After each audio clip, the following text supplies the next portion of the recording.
Our classroom. Start कर रहे हैं क्लासिकल मैकेनिक्स की नेक्स्ट वीडियो। इससे पहले वाली वीडियो में हमने एक लैग्रांज इक्वेशन को डिराइव किया था और उसके बेस पे एक एग्जांपल किया था। अगर आपने वो वीडियो नहीं देखी है तो पहले आप उसको देख लेना। अब हम आगे क्या कर रहे हैं, उसके फर्दर और एग्जाम्पल्स करने वाले हैं, जिससे कि अगर एग्जाम में बाय नेम ही आ जाए एग्जाम्पल तो हम कैसे सॉल्व करेंगे। तो जो हमने प्रीवियस वीडियो में किया था वो था हमारा सिंपल पेंडुलम का एग्जाम्पल। आज हम करेंगे एक तो हार्मोनिक मोशन का और एक एटवुड मशीन का। तो देखिए फर्स्ट एग्जाम्पल है हमारा linear harmonic oscillator. Linear harmonic oscillator.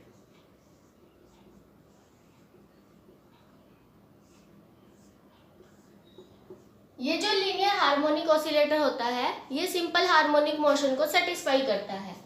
Simple harmonic motion जैसा कि हम सभी ने डायनेमिक्स में हमारा चैप्टर था, है ना, सिंपल हार्मोनिक मोशन, उससे आप रिलेट कर सकते हैं थोड़ा थोड़ा, बिल्कुल मतलब बेसिक वही है उसका। तो लीनियर हार्मोनिक ऑसिलेटर कुछ इस टाइप का होता है। ये एक बॉडी है जिसका मास होगा m और इसके ऊपर ऐसे स्प्रिंग लगा होता है, ठीक है। तो ये क्या करता है, ये सिंपल हार्मोनिक मोशन को सेटिस्फाई करवाएगा। तो अब देखना है हमें कि इसके अकॉर्डिंग लैग्रांज इक्वेशन हमारी क्या आने वाली है। तो फर्स्ट ऑफ ऑल पहले ये देखते हैं कि ये किस कंडीशन को सेटिस्फाई करता है। तो जैसे कि हमने डायनेमिक्स में भी पढ़ा है, लेकिन क्योंकि ये सिंपल हार्मोनिक मोशन को सेटिस्फाई करता है इसलिए जो इसका फोर्स होता है वो हमेशा क्या होता है, in directly proportional to distance covered. हमेशा ऐसा ही लिखते हैं हम, this is directly proportional to distance covered but in opposite direction. Opposite direction के लिए हम क्या कर देते हैं, नेगेटिव साइन लगा देते हैं। तो आप यहाँ पे माइनस भी लगा सकते हैं, ठीक है। तो अब ये देखो, जब भी हम प्रोपोर्शनलिटी का साइन हटाते हैं तो हम हमेशा क्या करते हैं, कांस्टेंट लगाते हैं प्रोपोर्शनलिटी के लिए। तो F is equal to K minus K into x, where x is distance covered. हमने देखा कि जो हमारी बॉडी है उसने कितना मास कवर किया है, एक्स कवर किया है, ठीक है। तो ये हमारे पास फोर्स का फॉर्मूला आ जाता है with respect to simple harmonic motion के लिए। अब हमें देखना है ये जो फोर्स है ये किसके लिए होता है, पोटेंशियल एनर्जी। पोटेंशियल एनर्जी के विद रिस्पेक्ट टू हमें फोर्स बताया जाता है ये। तो उसके बाद अब देखो, अब हमें ना L की वैल्यू निकालनी है, क्योंकि जो लैग्रांज इक्वेशन है उसमें हमें L ही चाहिए, T minus V, where T is kinetic energy and V is potential energy। तो T को निकालते हैं। T क्या होता है, kinetic energy, half into mass into velocity का square, that is x dot square. क्योंकि हम अभी पोजीशन डिस्टेंस क्या मान के चल रहे हैं, x, तो x का जब हम डेरिवेटिव करेंगे विद रिस्पेक्ट टू t तो वेलोसिटी ही आएगा। तो ये तो t तो आसानी से निकल गया हमारा। अब हम v निकालते हैं, v is the potential energy. अब एनर्जी निकालनी है with the help of force. तो हम कैसे निकाल सकते हैं, this is equal to integration force into displacement, है ना। तो F इंटू dx, साथ में कांस्टेंट ऑफ इंटीग्रेशन भी आ जाएगा, प्लस C1 भी लिख सकते हो आप। फिर हम क्या करेंगे, बाउंड्री कंडीशंस का यूज कर लेंगे और C1 की वैल्यू फाइंड आउट करेंगे, ठीक है। तो ये हमारे पास फॉर्मूला है और इसके आगे माइनस भी होता है ताकि ये माइनस माइनस कट के प्लस हो जाए, ताकि जो हमारी एनर्जी है वो in the form of positive terms में आ जाए। तो V इज इक्वल टू हमारे पास आएगा minus integration minus of k x d x plus C1। तो ये हमारे पास आ जाएगा minus minus plus k x square by 2 हो जाएगा plus C1, this is equal to V। ये हमारे पास पोटेंशियल एनर्जी आ गई। अब जैसे कि हमें पता है, अगर हमारे पास देखो ये सिंपल हार्मोनिक मोशन के लिए यूजुअली हम ऐसे लेते थे, this is our mean position, this is extreme position.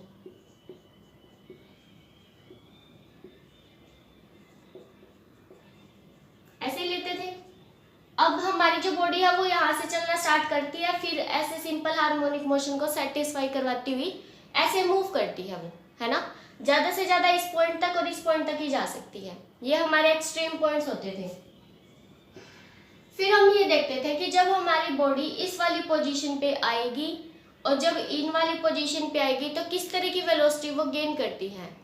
तो जैसा ही हम देखते थे, अगर इस पॉइंट पे है तो उसकी मैक्सिमम वेलोसिटी होगी और एक्सट्रीम पॉइंट्स पे उसकी मिनिमम वेलोसिटी दैट इज 0। तो यहाँ पे वेलोसिटी हमारी 0 होती है और इधर भी वेलोसिटी 0 होती है और यहाँ पर वेलोसिटी मैक्सिमम। तो कुछ इन टर्म्स को हमें पता होना चाहिए ताकि हम इनको यूज कर सकें। वैसे हमने डायनेमिक्स में इनको पढ़ लिया है, तो इन्हीं का यूज करवा रहा है ये।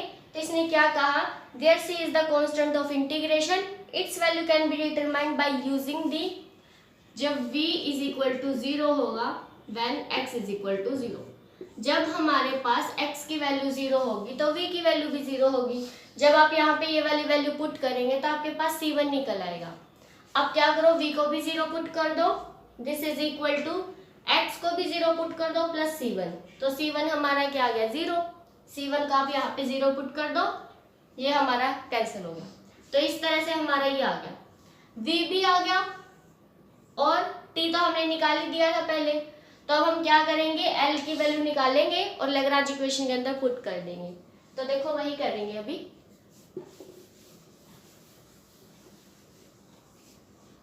L is equal to T minus V है, तो L is equal to T, this is t 1/2 m x dot square minus v minus k x square by 2 this.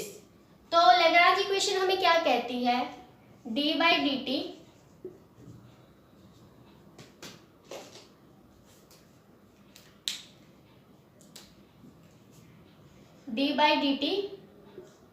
Curl L by curl जो हमारा फिलहाल coordinate है ना।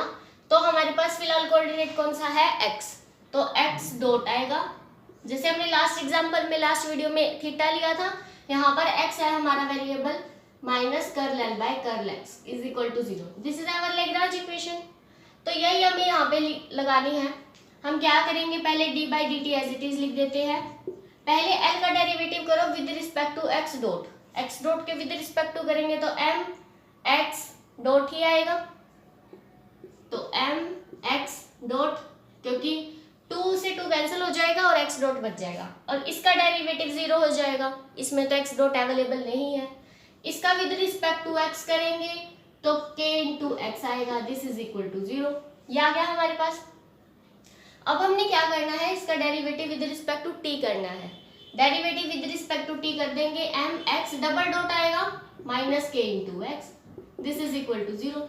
तो थोड़ा सा स्टैंडर्ड फॉर्म में लिखोगे तो x double dot is equal to k x by m। ये हमारे पास इक्वेशन आ गई for linear harmonic oscillator with the help of Lagrange equation. इस तरह से आप इसको निकाल सकते हैं।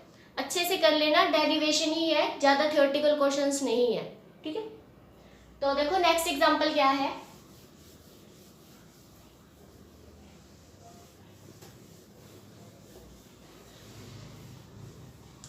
नेक्स्ट है हमारा एटवुड मशीन। एटवुड मशीन हमें ये देखना है कि जो ये एटवुड मशीन होती है वो किस तरह से फॉलो करती है अपने वर्क को। तो सेकंड एग्जांपल है ये हमारा। देखो एटवुड मशीन अगर आपने देखी हो तो उसके अंदर क्या होता है, एक पुली होती है और उसके दोनों साइड वेट लगा हुआ होता है। ये पुली हो गई और दोनों साइड वेट लगा देंगे, एक साइड ये वेट लगा दो और एक साइड यहाँ पे। मैं वेट को दिखाई देती हूँ, ऐसे लगा लेते हैं, ठीक है। तो हमने 2 वेट लगा दिए, एक का मास m1 एंड एक का मास m2। इस तरह से लिया है हमने। This is our Atwood machine. तो ये इसका वैसे ये होता है लेवल सरफेस तो, लेकिन हम यूजुअली यहाँ से जैसे इसको कनेक्ट करते हैं तो इसको ही मान लेते हैं। तो आप इसको हटा सकते हैं, ये लेवल सरफेस फिलहाल हम नहीं मान के चलेंगे। अब देखो क्योंकि सर्कुलर फॉर्म में है तो इसकी कुछ ना कुछ रेडियस तो होगी, वो भी फिक्स होगी। तो हमने मान लिया, सपोज करो इसकी रेडियस है a मान लेते हैं। अगर इसकी रेडियस a है तो सरकमफेरेंस कितनी आएगी, 2 पाई a, है ना। तो यहाँ से देखो, जब यहाँ से लेके यहाँ तक हमें सिर्फ ऊपर ऊपर तक देखना है। तो ये सरकमफ्रेंस हमारी कितनी आएगी, पाई ए, क्योंकि टोटल 2 पाई ए है, तो हाफ कितनी होगी, पाई ए। अब हमारे पास जो टोटल स्ट्रिंग है ना, वो लेंथ काउंट करते हैं। मान ली हमारे पास जो टोटल लेंथ है स्ट्रिंग की वो है small L, length of string, वो भी फिक्स है। अब देखना, जैसे ही यहाँ पे हमने जो भी वेट है हमारे पास, अब वो ही मूव करवाएंगे ना इनको, तो क्योंकि जैसे जैसे आप वेट को वेरी करोगे वैसे वैसे ये वाला डिस्टेंस कभी नीचे आ जाएगा, कभी ऊपर आ जाएगा। उली में तो ऐसे ही होता है, कभी ऊपर कभी नीचे, ऐसे चलता रहेगा। तो हमारा ना ये वाला डिस्टेंस फिलहाल फिक्स नहीं है, क्योंकि जरूरी थोड़ी ना कि ये यहीं पर अटकी रहेगी, धीरे धीरे कभी नीचे आएगी कभी ऊपर आएगी, ऐसा ही चलता रहेगा। तो हमने मान लिया दिस डिस्टेंस इज एक्स, ये स्मॉल एक्स है। अब ये वाला जो डिस्टेंस है टोटल, ये कितना है, पाई ए। फिर उसके बाद हमारी स्ट्रिंग यहाँ से यहाँ तक आई है, तो ये डिस्टेंस और मान लेते हैं, this is also not fix, fix नहीं है, तो ये हमने मान लिया एक्स डैश। अब टोटल स्ट्रिंग को ध्यान से देखो, यहाँ से स्टार्ट हुई और फिर ऐसे घूम के और फिर यहाँ तक आई है ना।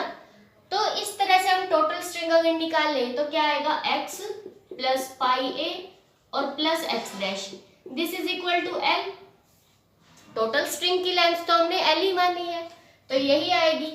अब हम क्या कर सकते हैं, यहाँ से ना देखो हमारे पास दो वेरिएबल आ रहे हैं, one is x, second is x dash.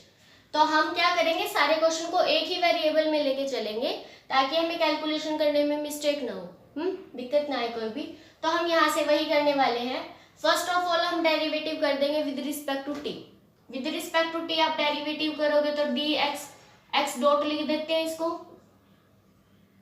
इसका डेरिवेटिव 0 हो जाएगा क्योंकि a एज ए कांस्टेंट, देखो टाइम के साथ हमारी जो पुली है उसकी रेडियस थोड़ी कम हो रही है, and pi is also constant, तो दिस इज कांस्टेंट, ठीक है।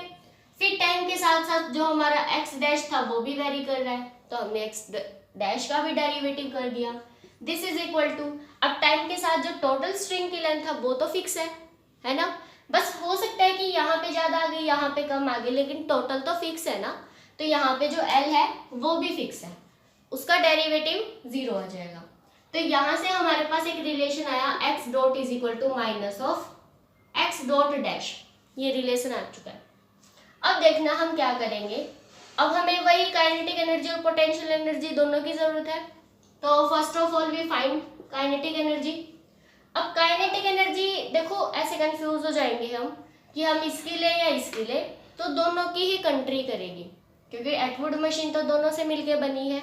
तो हम क्या करेंगे, दोनों की ही काइनेटिक एनर्जी को ऐड करेंगे। तो फर्स्ट वाले की काइनेटिक एनर्जी आएगी हाफ एम एक्स डॉट का स्क्वायर प्लस सेकंड वाले की half m x dot dash का स्क्वायर। लेकिन ये ध्यान रखना, इसके लिए हम x लिख रहे हैं तो यहाँ पे m1 आएगा। फर्स्ट के लिए मास m1 है, सेकंड के लिए मास m2 है। तो मास में भी ऐसा मत करना कि दोनों साइड m लेके चलो, क्योंकि वो तो स्पेशल केस हो जाएगा, हो सकता है मास अलग लगाया हो, है ना। तो हम तो जनरल केस ही लेके चलेंगे। उसके बाद देखिए, अब हमने यहाँ तक कर लिया, अब हम वैल्यू भी पुट कर सकते हैं। एक्स डैश डॉट का स्क्वायर करेंगे जब हम, तो दोनों साइड स्क्वायरिंग कर दो। देखो यहाँ से अगर हम दोनों साइड स्क्वायरिंग कर देंगे तो ये मिलेगा, तो ये वाली वैल्यू यहाँ पे पुट कर सकते हैं हम। पुट कर दीजिए 1/2 m1 x dot square plus 1/2 m2 x dot square. मैंने डैश हटा दिया है अब, क्योंकि इसकी वैल्यू इसके इक्वल ही है।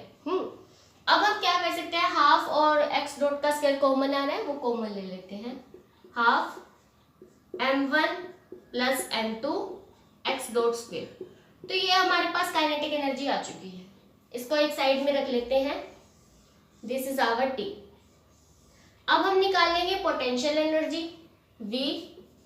पोटेंशियल एनर्जी का वही फॉर्मूला है mgh, है ना, और h फॉर हाइट। तो अब हम वही फॉर्मूला लगाएंगे यहाँ पे। तो माइनस m1 gx और plus minus m2 gx dash. देखो माइनस स्टैंड्स फॉर कि जो हमारी हाइट है वो डाउनवर्ड्स है ना। वैसे हाइट हमेशा अपवर्ड होती है, बट क्योंकि हम नीचे की तरफ मेजर कर रहे हैं तो इसलिए हमने माइनस लगा दिया।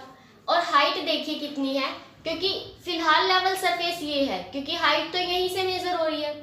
तो हाइट पहले है x और देन है x डैश। तो हमने क्या किया, फर्स्ट में x लिखा है और सेकंड में हमने x डैश लिख दिया, ये आ गया। अब वैसे टोटल निकालोगे minus m1g(x) minus m2g x dash की वैल्यू हम यहाँ से निकाल सकते हैं, क्योंकि पूरा क्वेश्चन एक ही वेरिएबल में होना चाहिए। x डैश की वैल्यू क्या आएगी, l minus x minus pi. तो हम यहाँ पे रख लेते हैं l minus x minus pi. अब x वाली टर्म थोड़ी अलग कर लो और विदाउट x वाली अलग कर लेते हैं। This is equal to minus m1g(x) और इसके इससे मल्टीप्लाई करोगे माइनस माइनस प्लस m2g(x) और फिर माइनस m2g l माइनस पाई। ठीक है, इस तरह से आएगा। और इन दोनों में से आई थिंक g भी कॉमन आ रहा है और x भी कॉमन आ रहा है, माइनस भी ले लीजिए। तो हम क्या करेंगे, बेशक से माइनस मत लो, मर्जी है आपकी। g(x) यहाँ पर आ जाएगा m2 minus m1 and this is as it is minus m2g l minus pi. यहाँ तक आ गई। चलो ये वैल्यू भी आ गई, v भी आ गया, t भी आ गया। देन हम क्या निकालते हैं, l is equal to T minus V. तो इसको इरेज कर देते हैं, बस अभी तो कैलकुलेशन ही बाकी है। देखो l is equal to T minus V है, तो t की वैल्यू हमारी आ गई 1/2 m1 plus m2 x dot square. फिर उसके बाद ये लिखते हैं gx minus gx m2 minus m1। Then ये भी माइनस का है, वो भी माइनस का है, तो minus minus plus m2g l minus पाई, ये आ गया हमारे पास। अब देखिए, अब हम क्या करेंगे, दिस इज इक्वल टू, अब हमें ना डेरिवेटिव निकालना है। एक तो ये चाहिए l का derivative with respect to x dot, और एक बार हम क्या करेंगे, l का derivative with respect to x। With respect to x dot करेंगे तो इसका होगा, क्योंकि ना इसमें x डॉट ना इसमें x डॉट है ना। तो इसका करोगे तो कितना आएगा, m1 plus m2 x dot, इस 2 से 2 कैंसिल हो जाएगा, यही बचेगा। और l का derivative with respect to x करेंगे तो सिर्फ सेकंड टर्म का होगा। थर्ड देखो कांस्टेंट है, ना इसके अंदर x अवेलेबल है ना इसके अंदर x का डेरिवेटिव अवेलेबल है, तो ये एज ए कांस्टेंट ट्रीट करेंगे हम। अब इसका करो derivative g m2 minus m1, ये आ गया। अब हमें क्या करना है, वही वैल्यू जो लैग्रांज इक्वेशन की होती है उसके अंदर वैल्यू पुट कर देंगे, d by d t curl l by curl x dot minus curl l by curl x, this is equal to 0। तो हम क्या करेंगे, इसका derivative with respect to t करना है and this is as it is. तो यहाँ पे पुट कर दीजिए, इसका derivative with respect to t कर ही देते हैं हम, करेंगे तो x डबल डॉट आएगा और ये as it is minus g m2 minus m1 is equal to 0। तो आप यहाँ से x डबल डॉट की वैल्यू निकाल सकते हैं, x double dot is equal to g m2 minus m1 by m1 plus m2। ये हमारे पास क्या आ गई, एक्सेलरेशन आ गई फॉर एटवुड मशीन।